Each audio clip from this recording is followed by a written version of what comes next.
Thanks. So my question is, I think it's kind of silly, but I wanted to ask anyway. Um, so,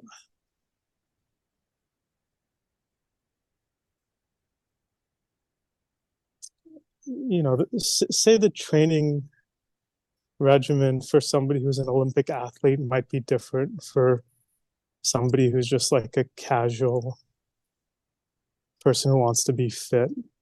Um, Kind of similarly, if you imagine that this is a path for liberation, maybe for the average person, a different or type of path or practice might be better? I don't know. That's kind of my question. Like yeah. Does that question make sense? I think so. I think what you're saying is for a high level athlete like an Olympian, they have a particular training regimen.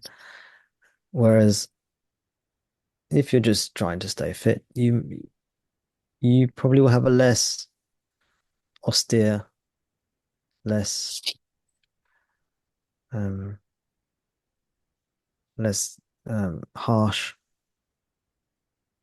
more easygoing form of training.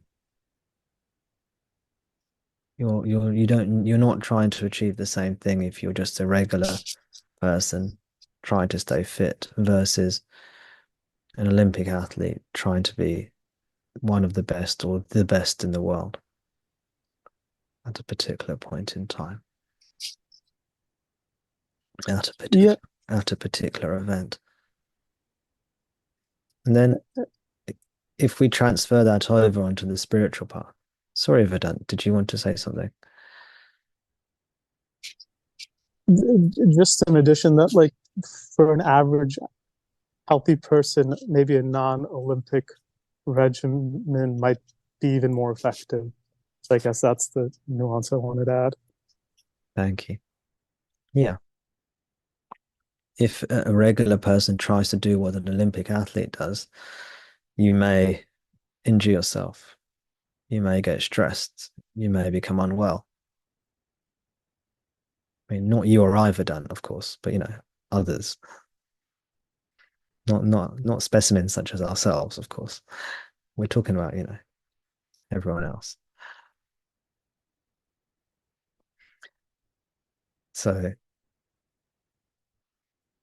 yes.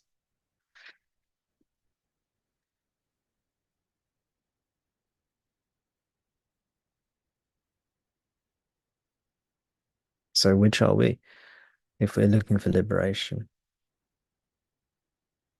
Are we the regular Joe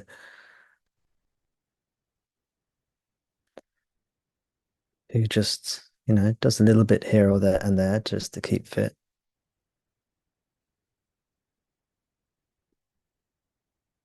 Or are we the Olympian going for gold?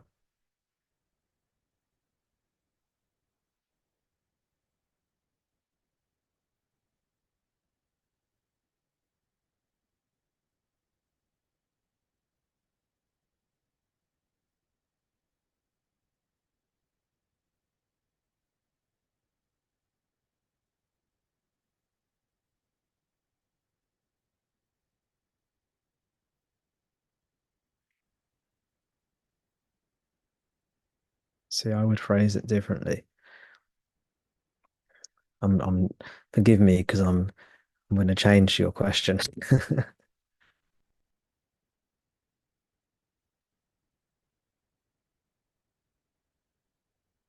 I would say if you're interested in liberation, you are the Olympian.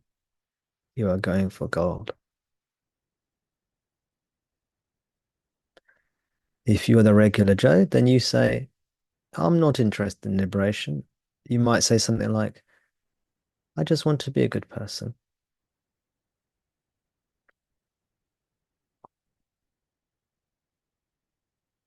live a good life.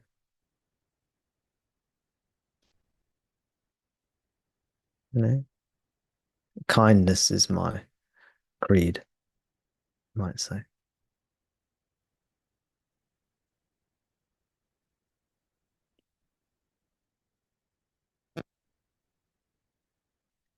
Or you may be someone who goes through the motions of a particular tradition. You know, you pray in the morning, you pray in the evening, you maybe go to church or temple or something once a week. You observe the various festivals, and you have a good life. You live a life to the best of your ability. This is the regular Joe. But liberation, these are the, if you want liberation, these are the few people, not the many. Like the Olympians, the people who are the Olympians, they're the few. They're going for gold. They're different.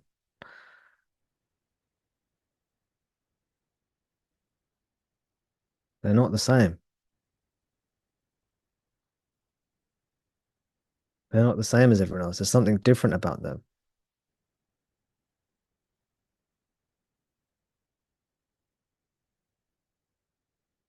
And that's the same with us here. If you are genuinely interested in liberation, which I presume you all are,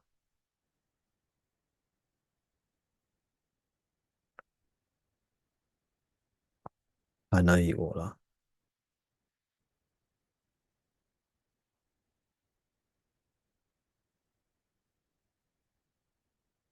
then there's something different in you.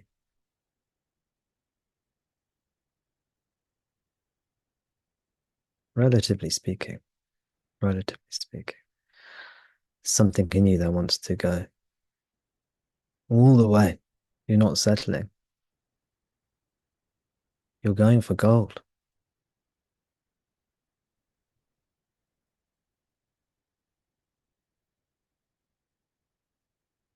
You don't want silver or bronze.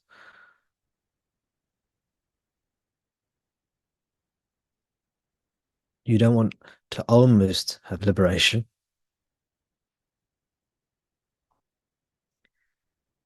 You won't be satisfied until you get what you truly are looking for in your heart, which is liberation, which is what we're all looking for, whether we know it or not.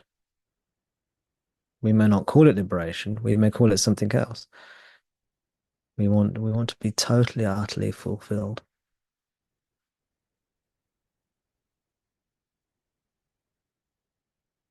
If we examine our desire and take off all limitations, remove all limitations from what we truly want for ourselves, it's very simple. We will realize we want to be totally, completely, fully happy, consumed with happiness. This is what we want for ourselves, without any misery whatsoever, which is what Bhagavan Sri Ramana writes in the introductory paragraph of Who Am I? All living beings desire to be happy always, without any misery.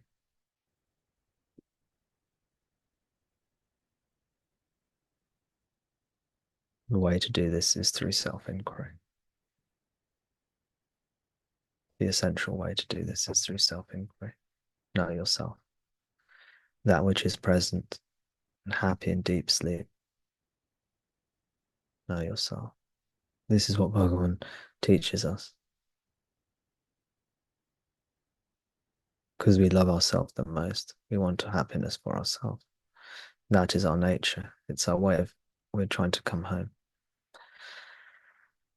There's a wonderful teaching from Nisargadatta Maharaj. You'll find it in the 7 Steps to Awakening. Just one sentence. It says, you have to be extreme to reach the supreme. You have to be extreme to reach the supreme. If you're here, you're not a regular Joe. You're an outlier.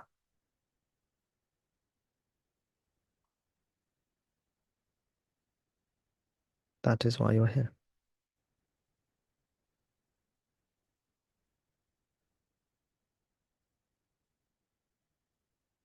And that is why I'm here with you as well.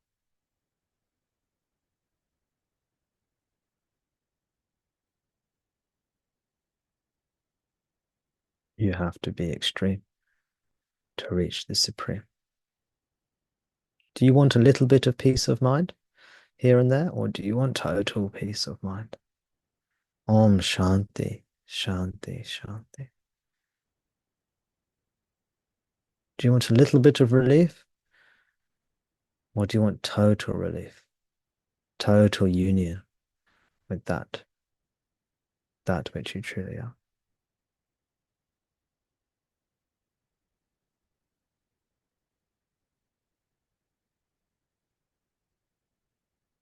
Thank you for that.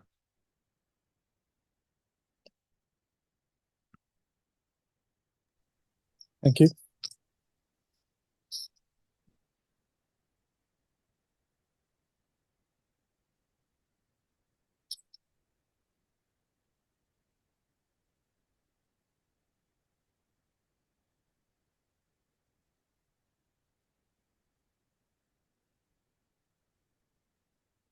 Hi, Tom. It was actually just a short comment I had on Vedant's question, and also related to Gail. That I've been reading a lot of Michael Langford, and he's stressing how important it is to have this very strong desire for liberation in order to really put the teaching into practice. And it's not like just a desire, but it's like a drowning person needing air. Very, very strong. And I thought to myself that to me, that's also related to if I really want to put the teachings into practice, I really have to get to the place where I see no objects, and the nirvikalpa samadhi, and it's a very radical. It's and you know my daily experience counteracts it all the time. I'm seeing objects, I'm having judgments,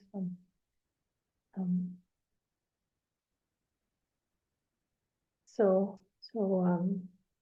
I don't know. It has to progress some way. I'm not sure how, but it will. But I'm becoming more aware of how strong this desire needs to be.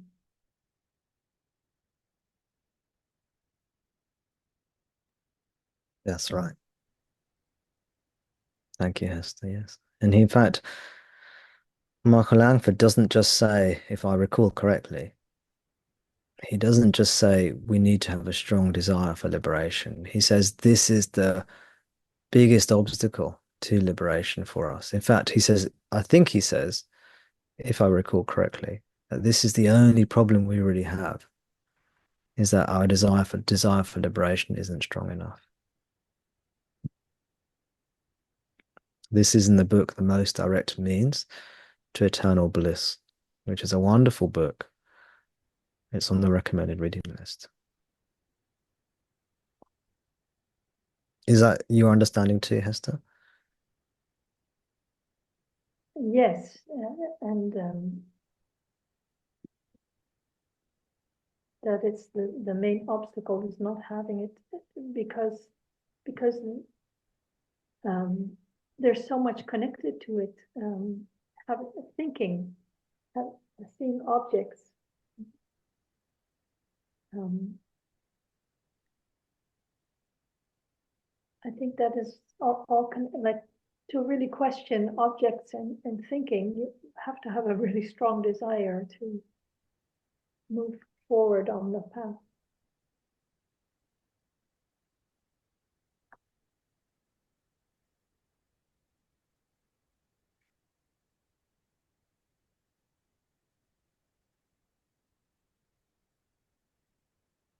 I've just got a copy here.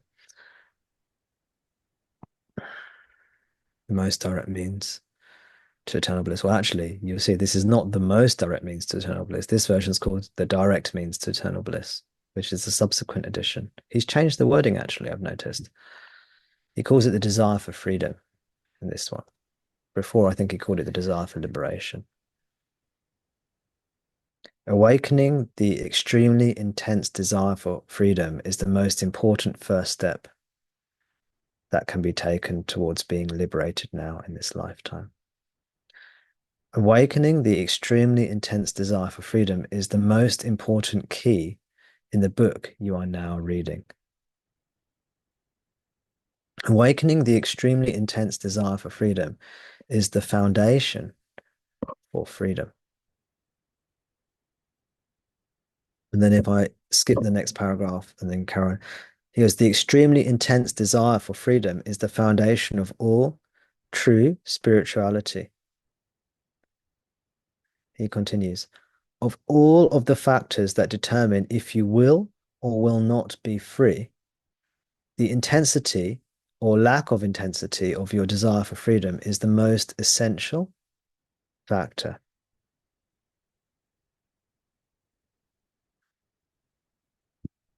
What is the most essential factor? It's the extremely intense desire for freedom.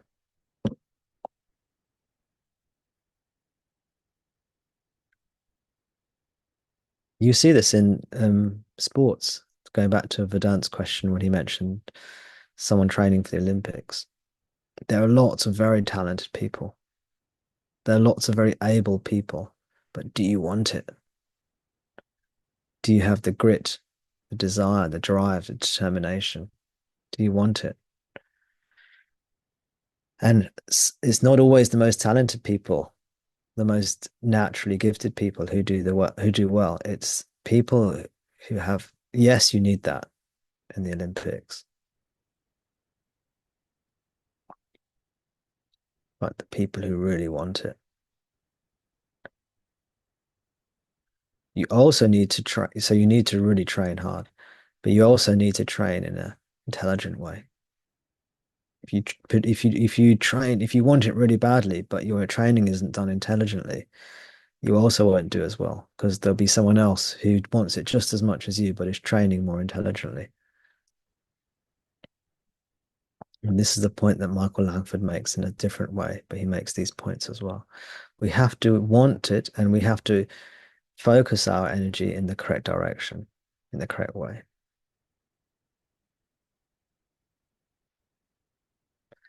Unfortunately, even though this book tries its best, no book can fully explain how to do that.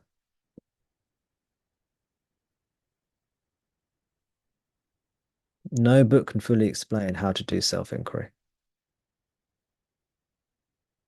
But we can discover from Bhagavan directly through silence. And satsang, something like this, can be of help too. And someone like me can help as well. But even without me, without satsang, we can find out by going to Bhagavan directly in our hearts. He will teach us everything we need to know. Or to put it differently, we already know everything we need to know for this path within us. We just have to turn within, and then everything will be revealed. Just have to be, all we have to do is be still. Everything will be revealed.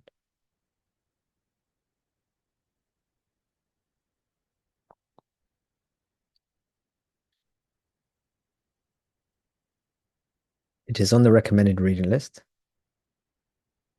It is highly recommended. The most direct means to eternal bliss, or the direct means to eternal bliss.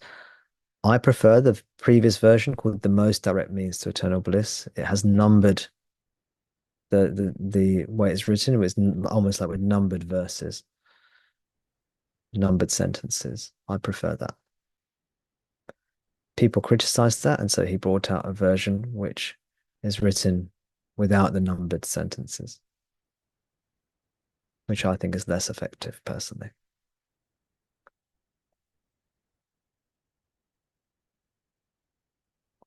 The one with the numbered sentences is called The Most Direct Means to Eternal Bliss. The one without the numbered sentences is called The Direct Means to Eternal Bliss.